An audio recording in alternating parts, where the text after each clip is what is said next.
Assalamualaikum warahmatullahi wabarakatuh. Ini ada tablet Gus. Hakikat pun malaikat nika punapa? Matur nuwun, matur suwun. Assalamualaikum warahmatullahi wabarakatuh. Waalaikumsalam warahmatullahi wabarakatuh.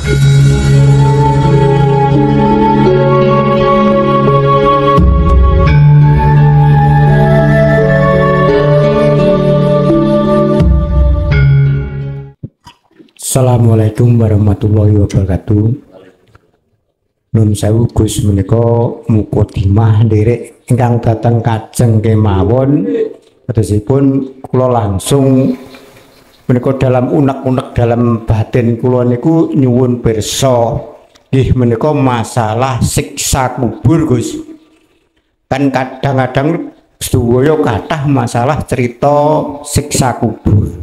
Lah siksa kubur menika dari pandangan syariat niku kados pundi, pandangan hakikat niku kados pundi. Terus pun kersanipun kula paham lan mungkin kanca-kanca menika paham, terus pun kersanipun langkung dalam pikiran langkung cerah. Cekap semanten atur kula dumateng panjenengan mbok menawi wonten kiranipun kawula nyuwun pangapunten. Wassalamualaikum warahmatullahi wabarakatuh. Waalaikumsalam warahmatullahi wabarakatuh. Siksa kubur yang ditanyakan. Siksa itu kan nggak enak Pak ya. Azab. Bahasa Qur'annya adalah azab. Azab atau siksa itu pasti sesuatu yang tidak enak. Hati jenengan ketika mendapatkan sesuatu terus hati sampean itu nggak enak, itu Anda siksa. Anda itu disiksa. Hajatan, hujan terus, hati gak enak. Anak, istri itu tidak sesuai dengan planning Anda. Akhirnya hati Anda panas, gak enak. Itu siksa. Kubur. Apa sih kubur itu? Kubur itu sesuatu yang dipendam. Kalau kita bicara alam kubur ini berkenaan dengan bahasa Quran barzah. Barzah dijawakan berpecah. Berarti masuk ke liang kubur. Secara syariat kita sudah sering dengar siksa kubur dari berbagai makalah. Yang jelas ruhaniah kita itu disiksa oleh Allah. Mengapa? Sebab secara syariat karena kita saat di dunia menentang Allah. Jelas nggih? Lah, bentuk siksanya apa secara syariat? Wa min waraihim barzakhun. Anda dimasukkan alam barzah gelap gulita. Arwah, kalau jasad sih ya mesti aja sendirian di dalam. Gelap, nggak ada lampunya memang secara jasmani. Tapi ruhaniah kita mengapa gelap? Karena waktu di dunia kita juga masih gelap pada Allah. Akhirnya dimasukkan barzah. Secara hakikat bagaimana siksa kubur? Gak usah nunggu kita mati. Di dunia. Di dunia kita. Oleh karena hati kita gelap pada Allah. Mangkana fi hadhihi a'ma. Siapa Anda ketika saat di dunia mata hatinya buta terhadap Allah, Anda pasti akan mengalami siksaan Allah. Apa itu? Ya selalu nggak nyaman mana. Musim hujan datang, gerutu. Kemarau tadi panas, gerutu. Kita dagang Pak. Laba sedikit gerutu, apalagi rugi. Itu pasti Pak, manusiawi ya. Maksud hati aku beli barang ini 100.000, jadi ya nanti 150 atau 200. Lah kok yang membeli itu Anda dibateni sarepes. Gelem Mbak Mboten?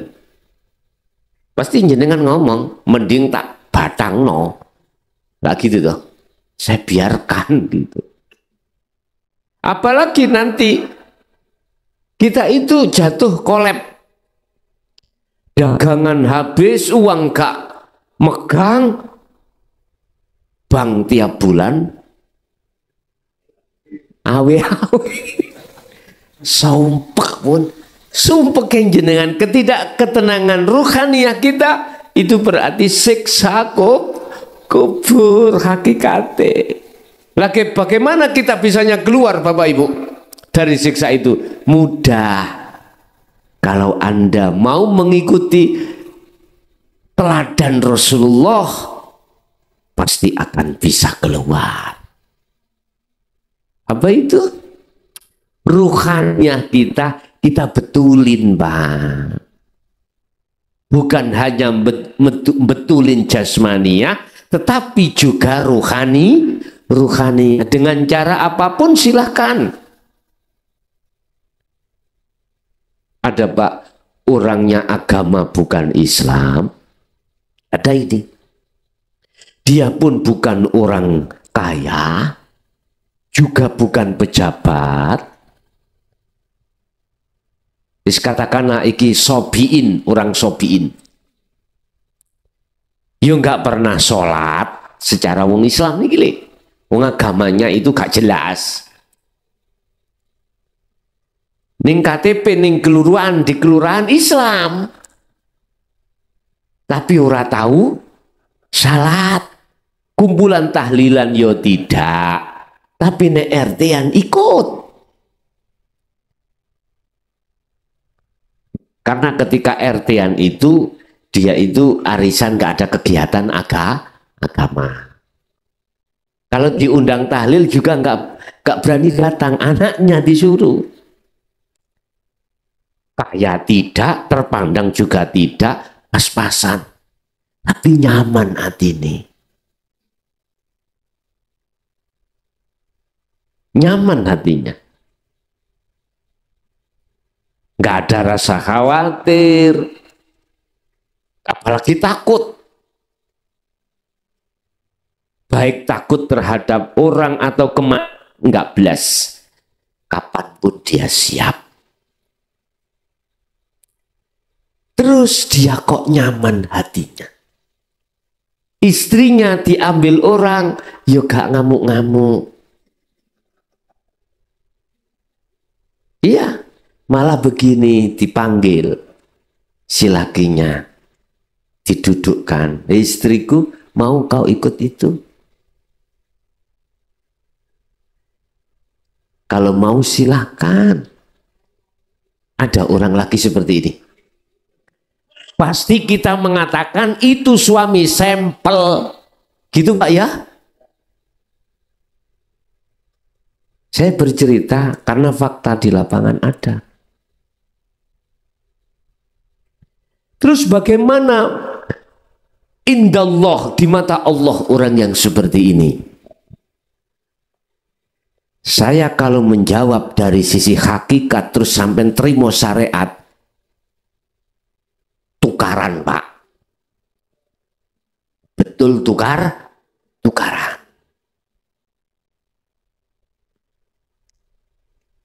Mengapa Allah menterjadikan saya untuk berdakwah ruhaniah dengan berangkat jasmaniah? Karena memang zamannya sekarang banyak orang pinter jasmaniah. Padahal sudah dikatakan Allah tidak melihat status fisikmu, tapi Allah hanya melihat status ruhaniahmu, hatimu. Kalau saya jawab, Pak, tapi tetap saya berdasarkan kacamata hakikat makrifat.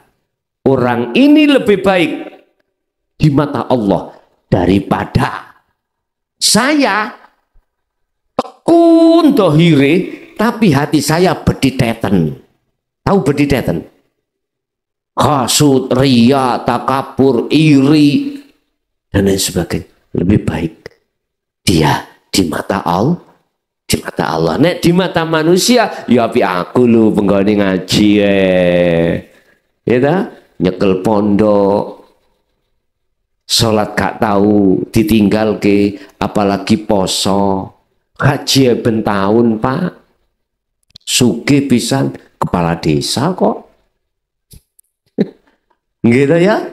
Lah pandangan manusia jelas jempol saya, gak terima jempol 1 ditambahi 4 jempolnya. Tapi dipandang Allah, di mata Allah, ulaika kal an'am balhum adol. Saya itu seperti binatang, bahkan lebih kejam dari binatang. Iya. Umat saya perkosa, kau harus kasih 10% dari hakmu, apa jenenge, hasil kekayaanmu 10% tiap bulan. Tak peres Pak. Kau harus memuja aku. Engko nek beat kau tak kongon sujud ning ngarepku.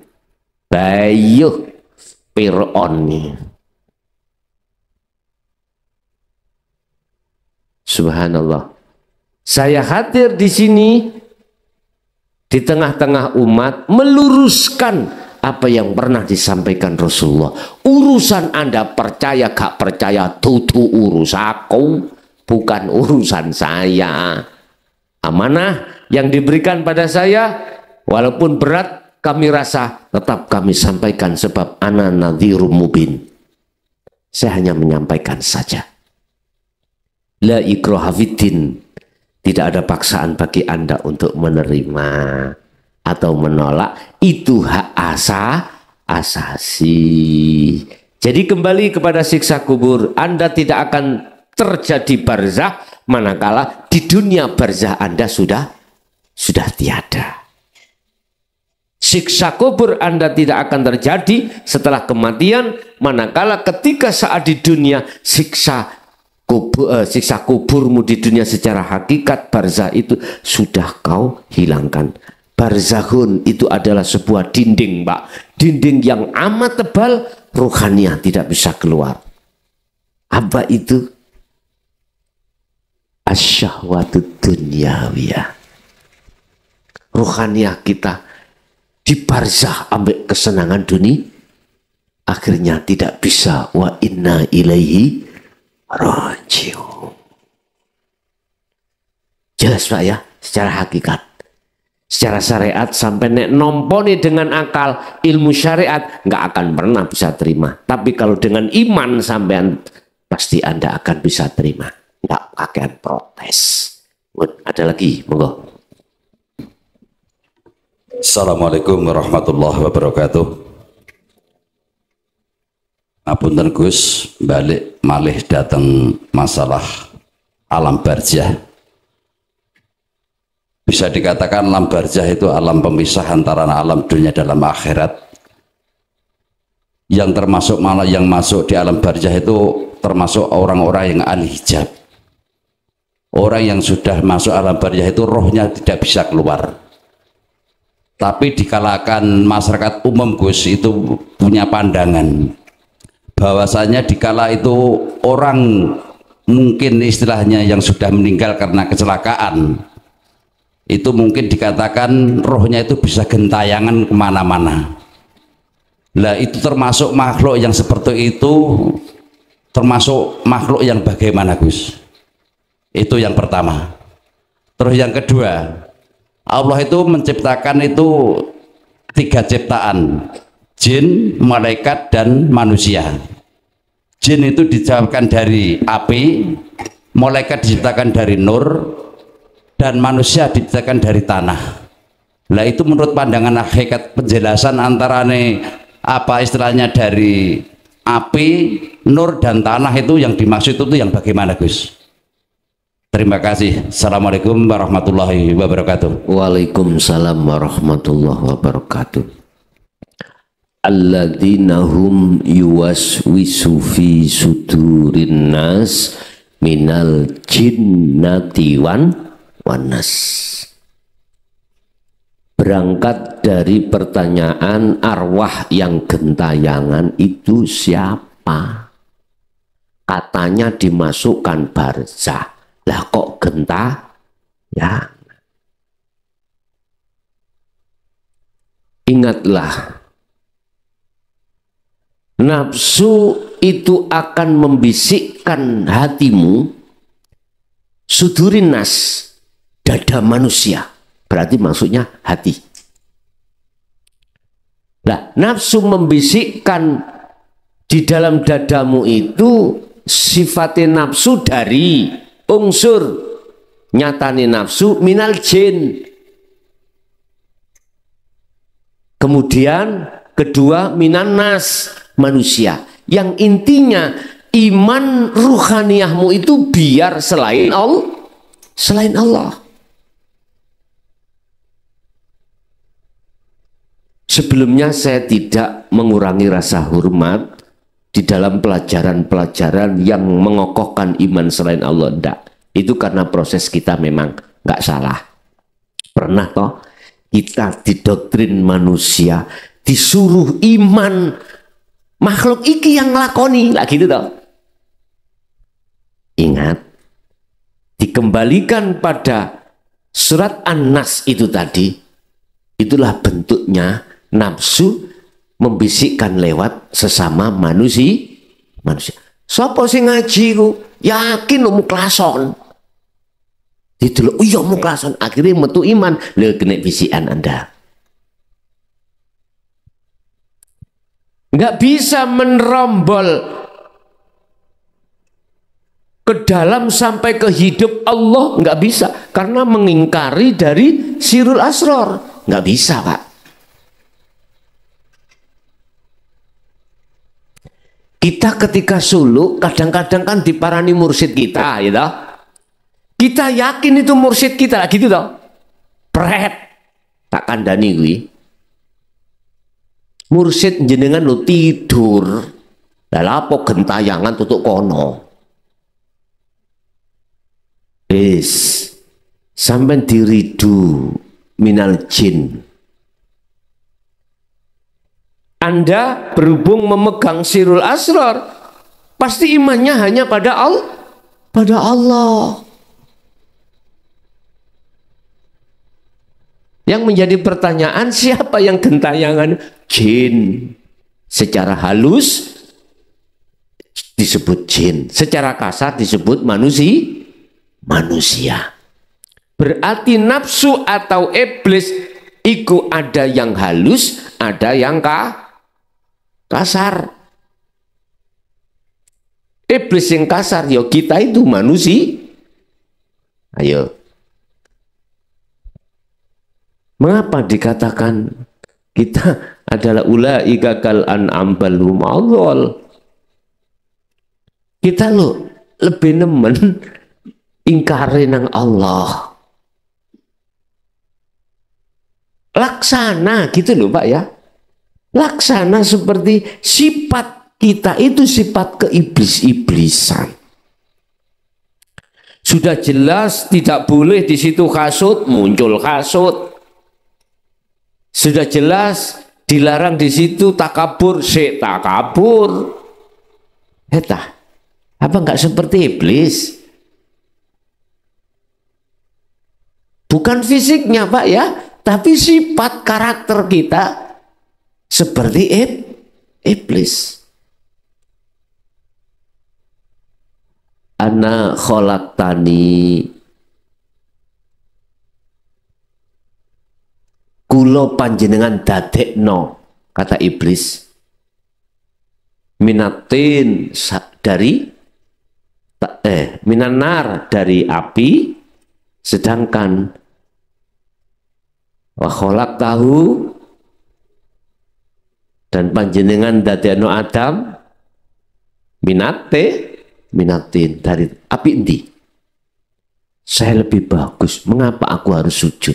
Lagi itu harus tunduk.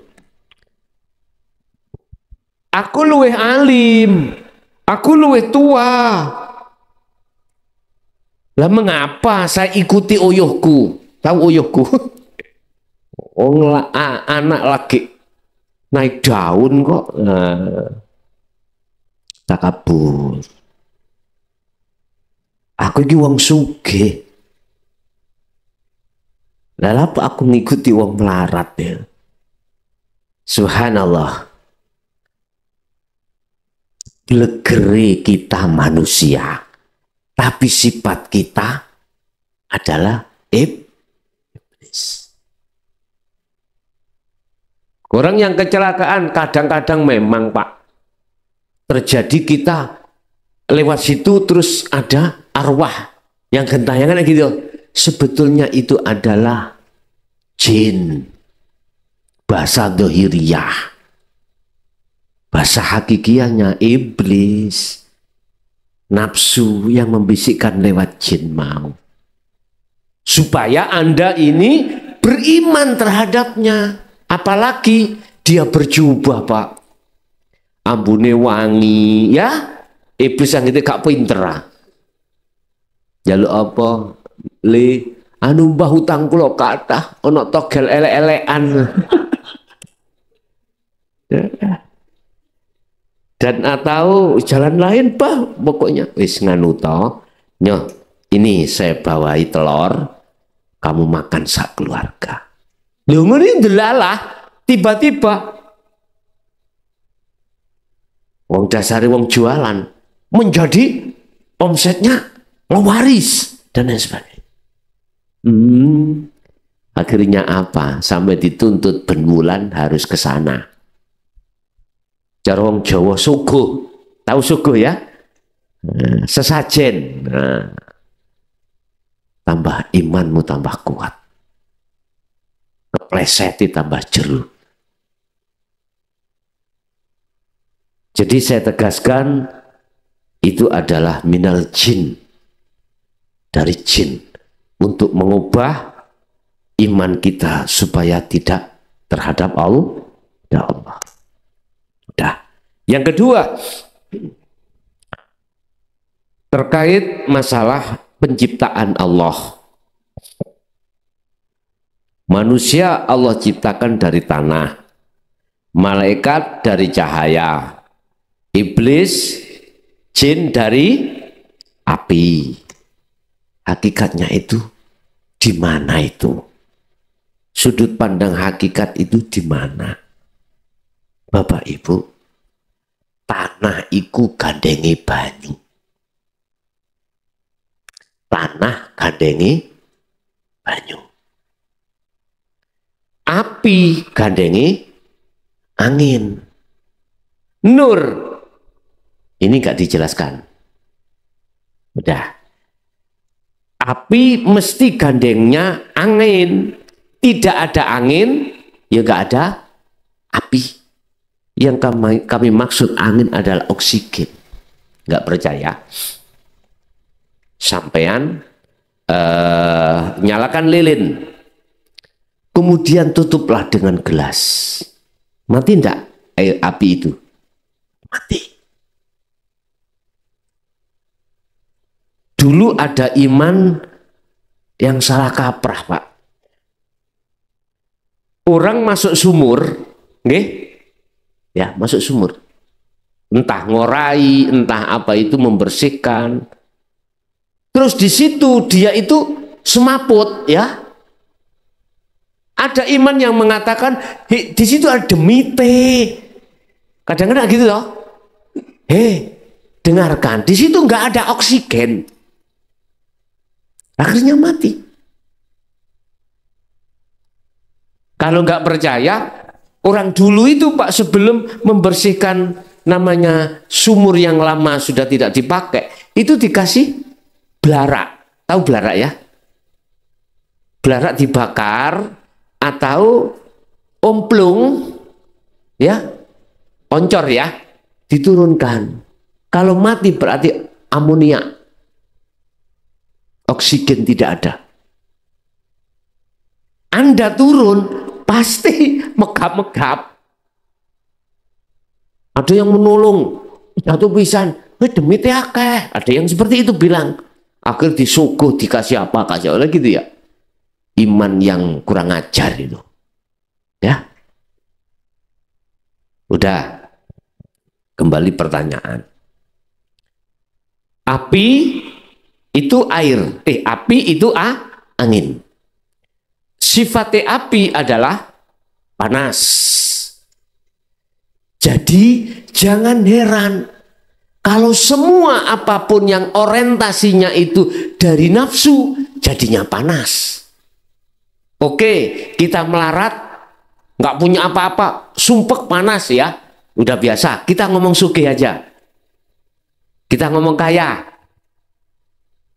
kita menjadi orang yang dijunjung tinggi karena ilmu atau karena jabatannya. Pasti Anda takut dengan kehilangan itu. Ayo. Pasti takut. Kalau bisa kursi itu tak lunggui terus lah gitu toh. Jadi ketakutan-ketakutan, kehilangan harta, kehilangan rasa percaya diri, kehilangan rasa kemuliaan, itu bentuk gelisahnya hatimu. Itu sudah penyiksaan. Panas. Apalagi Anda wong melarat, tiap hari kekurangan, tukaran gara-gara nggak ada yang dimakan sama istri anak gitu, tambah luar biasa. Kalau kaya sih berarti anu lagi ya toh, tapi pasti Anda akan takut kehilangan kekayaan. Anda dihormati masyarakat, Anda akan ketakutan kehilangan kehormatan. Anda menjadi pejabat, bisa menentukan sikap atau undang-undang, pasti Anda takut kehilangan jabatan. Sungguh Pak, naluri kita bicara seperti itu. Nggak usah munafik. Hati kita pasti akan takut kehilangan jabatan. Jadi kepala desa takut kehilangan kepala. Kalau tidak ada undang-undangnya, pasti kalau bisa jadi terus sampai bongkok. Itu. Sungguh Pak. Rasa ketakutan itu dikarenakan apa? Dikarenakan kita itu telah dihembusi nafsu dalam diri kita. Akhirnya muncul nafsiyah dan amarah. Ini nafsu dan jinnya mendominasi. Ada di bab 42 atau 41 saya lupa. Perintah tentang melepaskan sifat basariah. Perintah untuk melepaskan identitas atau apa bang saya katakan Pak? Atribut. Sebab kalau itu tidak kau lepaskan, kau tidak akan sampai pada Allah. Kau tidak akan pernah bisa menerima ajaran Rasulullah ini. Lepaskan. Terus manusia itu dari tanah. Maksudnya tanah hakikat bagaimana? Itulah tanah kelahiran. Tanah air. Di tanah air sampean.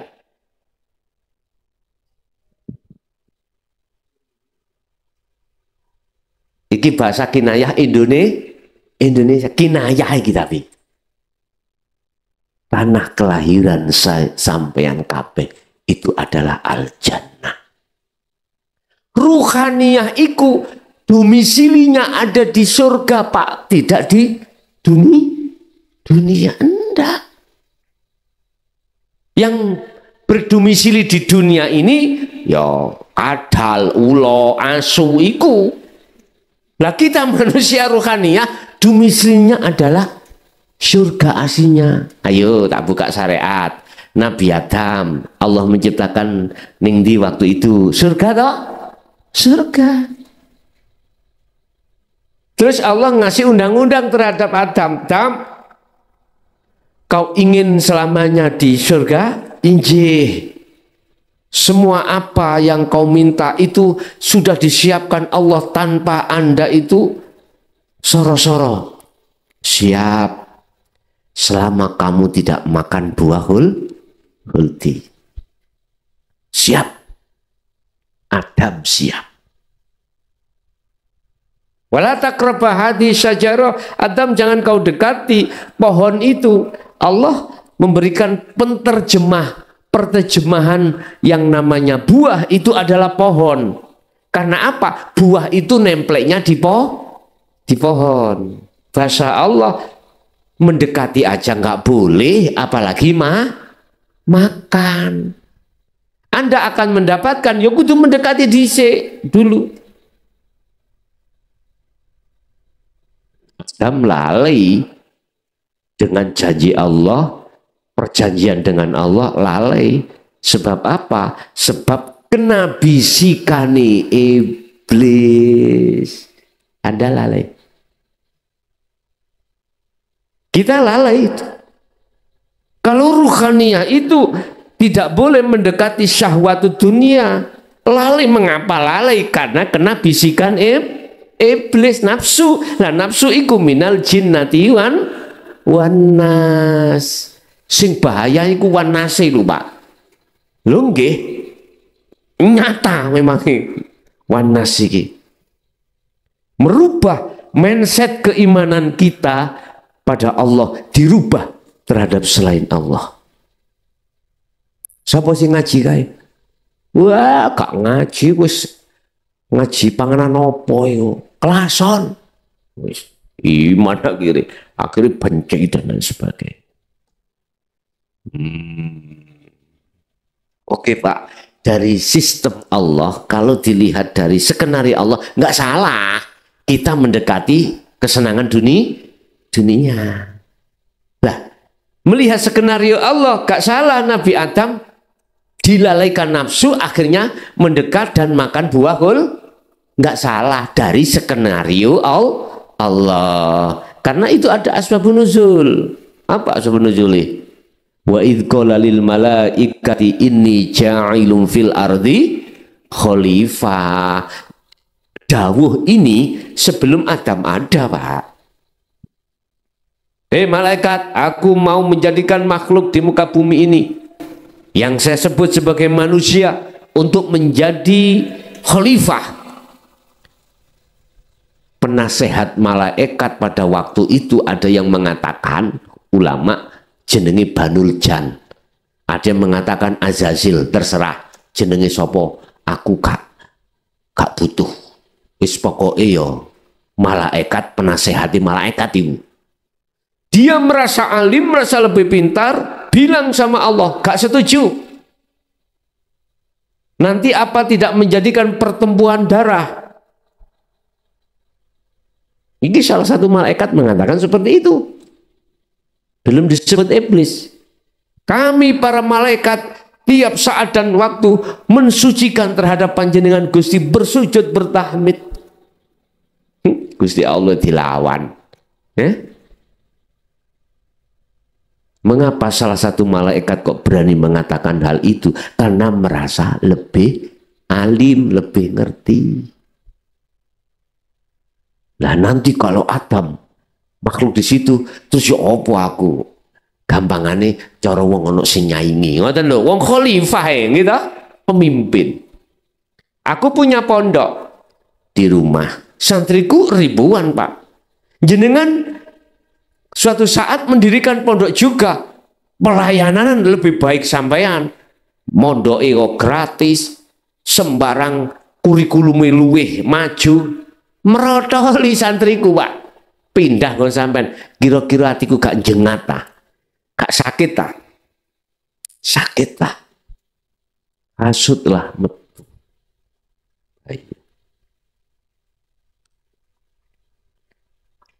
Dasari dulu itu punya ilmu persantetan, tak santet lagi ini. Nggak gitu tuh ya Pak ya. Nggak jadi dandanan ini. Bapak Ibu hadirin jemaah rahimakumullah. Selalu Pak nafsu itu membisikkan terhadap dada kita. Akhirnya lalai kita, terus jatuhnya kita pada ruhaniyah di zona yang kotor. Dikatakan kotor, ruhaniyah kita itu beriman selain Allah. Apa yang terjadi Nabi Adam?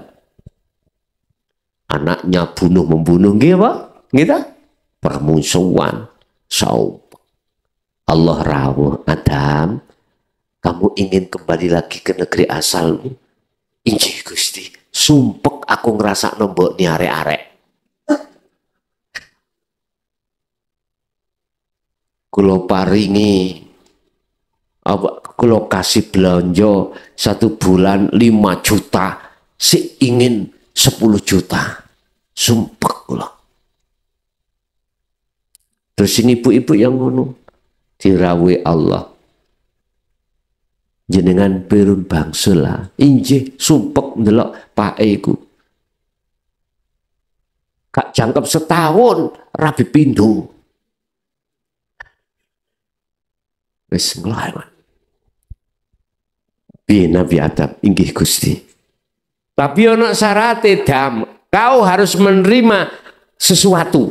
Fatalaqqa Adamu mir rabbihi kalimati. Apa itu kalimat? Inilah Bapak Ibu yang ku dengung-dengungkan, yang ku kibarkan adalah dinul haq. Ini, terimalah tauhid la ilaha illa anta wa ana ini. Jadi kalimat itu adalah ajaran untuk mendidik ruhaniyah kita supaya melepaskan ruhaniyah dari cinta iman selain Allah. Dengan begitu nanti akan bisa wa yu'min billah. Al-Baqarah 256. Wa man kana wa may yakfur bitaghut wa yu'min billah. Ini harus kau lepaskan cintanya ruhaniyahmu terhadap selain Allah itu. Fataba alaih. Fataba, maka Allah menerima tobatnya si Adam. Apa? Syirik tadi. Kita menyekutukan Allah. Dalam ayat lain Allah katakan, ini berkenaan dengan langsung Rasulullah Muhammad.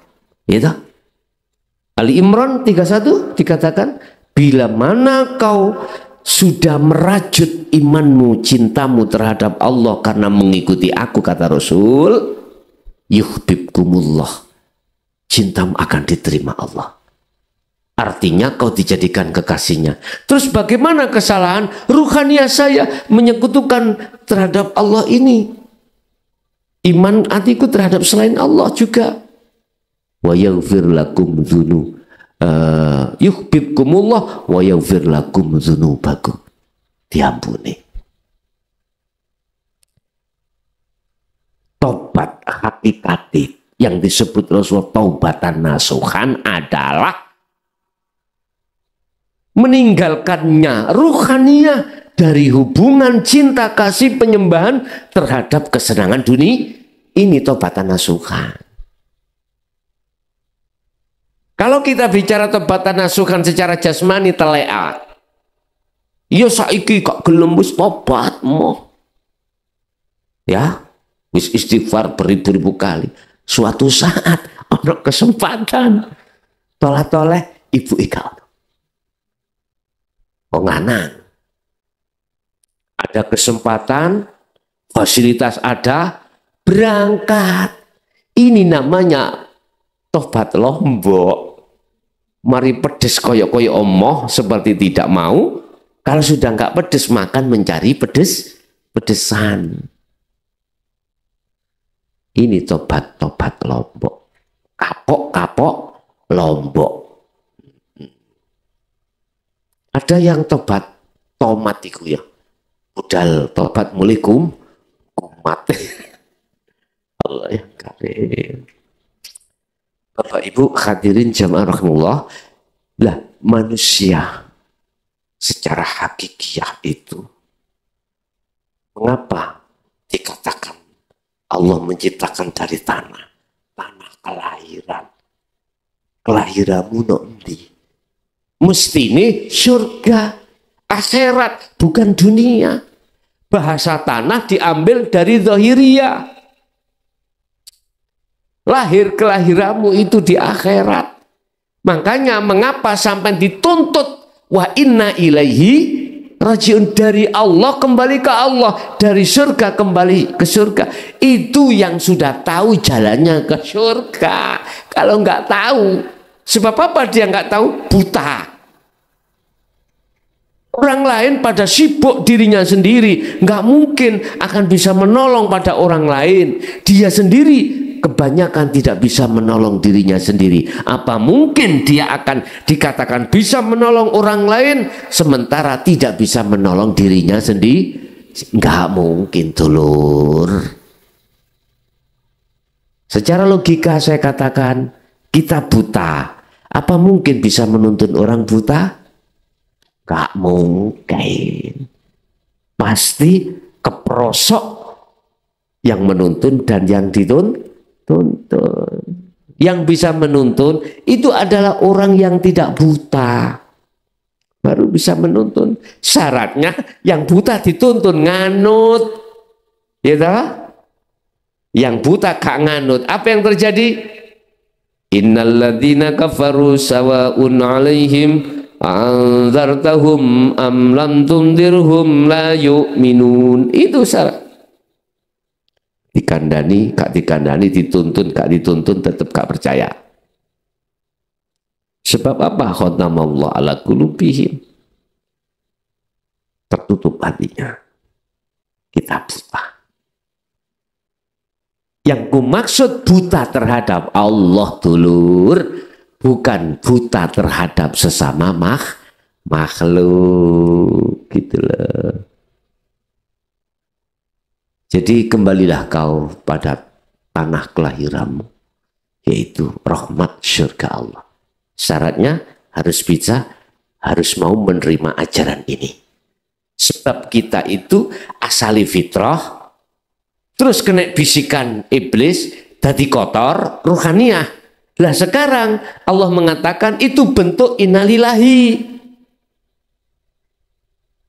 Dilihat dari skenario Allah, gak salah. Tapi kalau dilihat dari sisi syariat, sehingga akhirnya muncul satu hukum dua, elek dan baik. Kalau baik dari Allah, kalau jelek dari nafsu.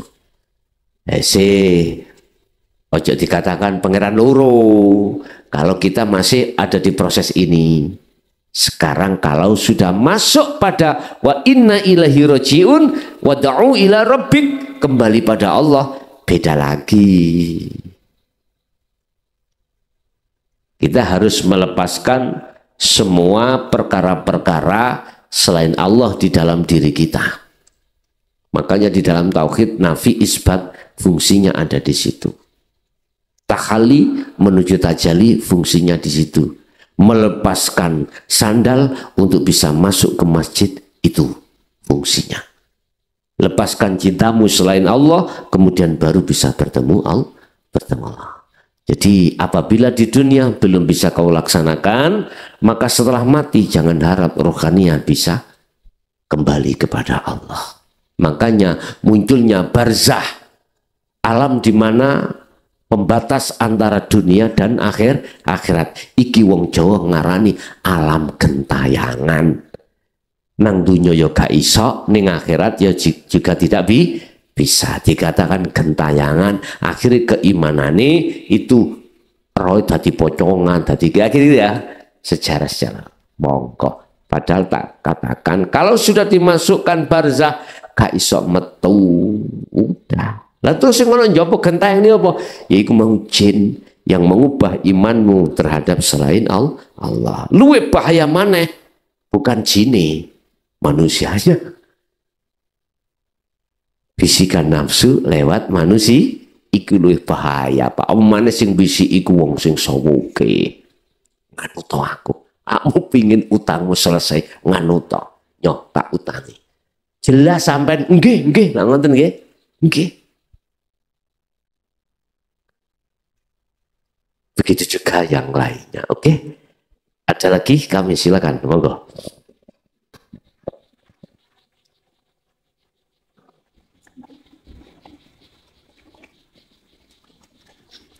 Assalamualaikum warahmatullahi wabarakatuh. Ini ada tablet Gus. Hakikat pun malaikat nika punapa? Matur suwun. Assalamualaikum warahmatullahi wabarakatuh. Waalaikumsalam warahmatullahi wabarakatuh. Iya tadi durung kari malaikat itu durung man. Malaikat Allah ciptakan dari nur ya. Dibekalilah malaikat itu akal. Dengan akal itu dia bisa taat pada Allah. Nafsu hewan dibekali Allah nafsu. Dengan nafsu itulah hewan itu tidak akan pernah bisa melakukan apa yang telah dilakukan oleh malaikat. Iso hewan iku njeglak, nyekek, matek, opo gunung, nelek, ngoten. Nyekek, nelek, matek. Wis. Yang ditanyakan adalah malaikat hakikatnya itu siapa? Wis tak proses disik Bapak Ibu. Akal. Dalam diri sampean itu ada akal, Pak. Dengan akal itu bisa membedakan antara yang hak dengan yang antara yang hak dengan yang batil. Yang konteksnya akal itu akan mengajarkan dan membedakan pada diri ruhaniyah secara syar'i iki perintah, ini larangan. Tatkala ruhaniyah itu kena provokasi nafsu, maka ruhaniyah tidak mengikuti akal. Sehingga dijelaskan manakala ruhaniyah dikuasai nafsu, dia itu lebih jahat dari nafsu atau iblis atau hayawan. Tapi manakala ruhaniyah itu dikuasai oleh akal, maka dia patuhnya pada Allah melebihi patuhnya malaikat. Iki makalah atau sistem yang ada di hukum syariat. Kalau kita tarik dari sisi hakikat sekarang, berangkat dari sejarah Isra Mi'raj Rasulullah, mengapa Buraq yang statusnya itu sebagai sifat basariyah, malaikat statusnya sebagai sifat basiroh, ketika sudah melewati sab langit 7 itu kok ditinggalkan? Muhammad sendiri yang naik ke Sidratul Muntaha bertemu Allah, mengapa tidak dibawa ini? Karena Bapak Ibu itu masih termasuk makhluk. Kalau kita masalah taat konteksnya secara hakiki, bukan secara syar'i, secara hakiki. Itu adalah amalia ruhaniyah, bukan amalia jasmani. Malaikatnya jelas nyeseh ini. Karena sudah di kahanan Sidratul Muntaha atau makom musyahadah. Dikatakan taat kan gini Pak. Ani butullaha wajtanibut taghut.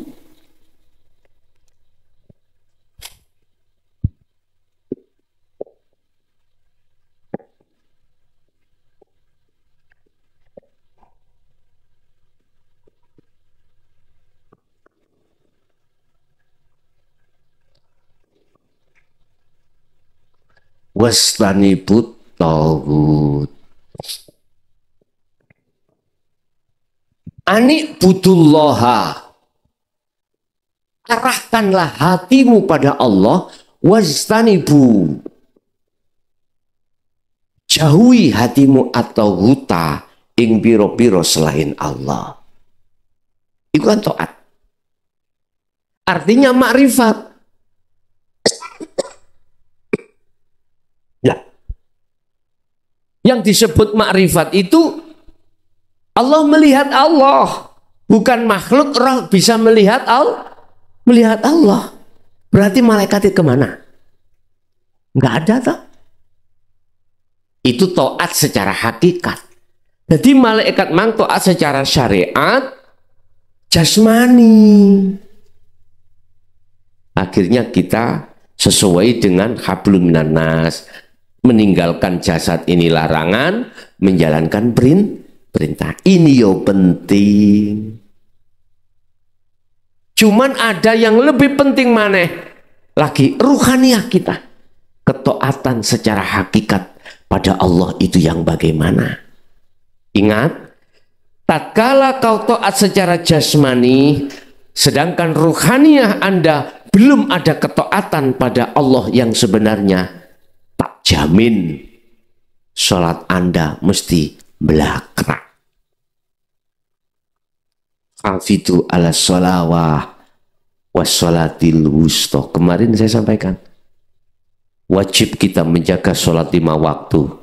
Tapi kalau tidak wassolatil wusta, tidak sholat tunggal, al-wusta itu tunggal, al-wusta itu sholat yang tunggal, maknanya tengah. Tapi as-sholawah itu adalah jamak, wassolati adalah tunggal, disebut al-wusta, ruhaniyah. Artinya kau sholat syariat tanpa hakikat, tak jamin ruhaniyahmu itu belakrak. Tapi kalau Anda jasmani sholat, ruhaniyah juga sholat, tak jamin khusyuk. Intinya ada di situ. Ada di situ. Sehingga kita yang belum sampai di ruhaniyah, sholat kita itu kontradiksi, nggak sesuai dengan dawai Allah ini, Al-Baqarah 238. Di dalam ayat ini Al-Baqarah 238 Allah katakan hafidu ala sholawah, di belakang waqumu lillahi qanitin ay khosyiin, wajib khusyuk. Nyatane kita melakukan gak khusyuk, tabrakan toh Pak Iku, tabrakan. Karena apa? Kita tidak sesuai dengan apa yang didawuhkan Allah itu, karena wassolatil wusta, sholat tunggal ini tidak kita lakukan. Sholat ruhaniyah, hakikat makrifat tidak kita realisasikan di tengah-tengah syariat. Ini persoalannya.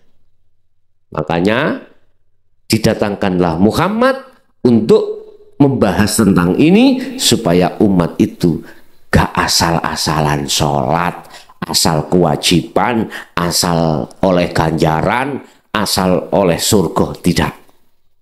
Bagaimana mencapai rodiyatam mardiyah? Di situ Pak.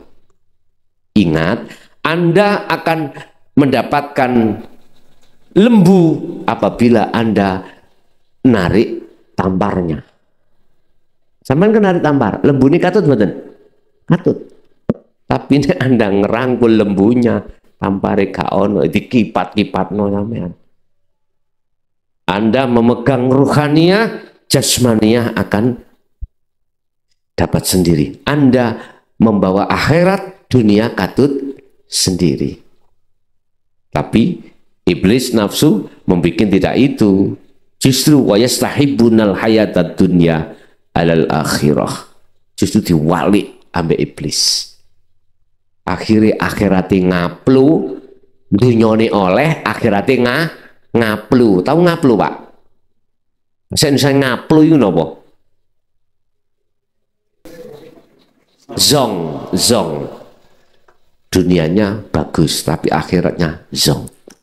Apa hakikatnya malaikat itu? Makhluk yang harus Anda tiadakan. Di dalamnya ada hidup siapa? Allah. Bahasa ahad. Sapa hakikati iblis, sapa hakikati malaikat, sapa hakikati manusia jin. Kalau Anda melihat hidupnya berarti Allah. Iblisnya mana? Sudah tiada. Malaikat sudah tiada. Siapapun tidak ada sudah. La ibsar wa mubsar wa basar. Yang dinamakan di musyahadah, makrifat pada Allah, bahasa ilmu, sudah tiada ada semuanya. Yang ada adalah aku. Akunya siapa? Akunya Allah. Allah bahasa mudah. Bahasa sederhana biar Anda bisa terima. Akunya siapa? Akunya Allah. Tidak ada Tuhan kecuali aku. La ilaha illa ana. Nah, itu maksudnya ada di situ. Otomatis semuanya lebur. Duduk dohir malaikat itu Allah. Duduk Syekh Siti Jenar dohir makhluk itu Allah. Duduk al-halat itu mau Allah dohirnya. La fi jubati illallah. Walaupun dia mengatakan itu. Gitu. Tapi kacamata ruhaniyahmu yang harus kau pergunakan melihat hidup di situ. Hidupnya siapa? Allah. Jadi kalau sudah di situ nggak ada persoalan, Pak. Free semuanya, tahu free ya. Ruhaniyah kalau sudah kembali sampai pada Allah rahmat, bahasa syariat anak surga, ya ora kira mudhun maneh. Rakiro. Nabi Idris Pak ya. Politik. Kepingin mlebu swarga ben gak metu ya apa? Ya njaluk mati. Njaluk mati. Sebab sudah saya katakan, siapa kalau sudah mati dia masuk surga tidak akan dia diturunkan kembali. Idris bahasanya kepada Allah, si Allah njajal kula. Gusti Allah dipolitiki. Kayak Abu Nawas. Akhirnya dicabut Israel, mati. Dijak nang surga, ono surga, gak gelem mudhun. Lah katanya nanti kalau Kaidah mengatakan kalau sapa sing wis mati ya, terus dimasukkan surga gak akan kembali. Sampai saiki Nabi Idris itu sebetulnya adalah pelajaran, Pak. Pelajaran. Artinya gini, Anda kalau sudah menerima ajaran ini dan melakukan kholwat, sudah dimusyahadah, nggak kepingin mudun sampean. Pasti nggak kepingin mudun. Iso terus ruhaniyah ini ada di musyahadah. Memang Pak, di musyahadah terus. Cuman tampilannya di mukhadharah, tampilannya di mukasyafah. Tapi asini Anda itu ada di musyahadah terus. Berhubung Allah tahu di politiki makhlukin namanya Idris, jenengan ajeng politiki bisa? Gak iso. Akhirnya muncullah terjadi proses dari musyahadatul fana ke kamil ke bako. Jatuh bangun. Tapi aja terima dengan akal loh, dengan ilmu syariat loh ini tadi. Enggak masuk, sama terima dengan ilmu hakikatmu atau imanmu. Bahasa kula ngomong Idris iku mau mulitiki, nguniku ya aja diterima secara akal, Pak. Iso gegeran nih, boten. Jadi hakikatnya malaikat tinggal kita melihat dari kacamata mana. Kalau kacamata syariat makhluk, ya makhluk. Dia adalah utusan Allah yang diperintahkan untuk melakukan sesuai dengan apa porsinya masing-masing. Tapi kalau dilihat dari kacamata hakikat, hidup siapa? Selain Allah tidak punya hak hidup. Oke? Ada lagi? Cukup Pak? Oke?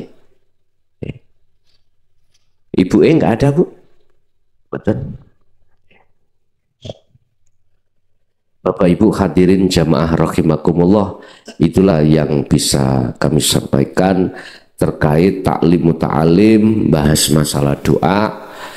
walaupun ini tadi tidak terlalu melebar, mudah-mudahan menjadi satu ilmu yang bermanfaat bagi kita dan anak putu kita ila yaumil qiyamah. Lahumul Fatihah.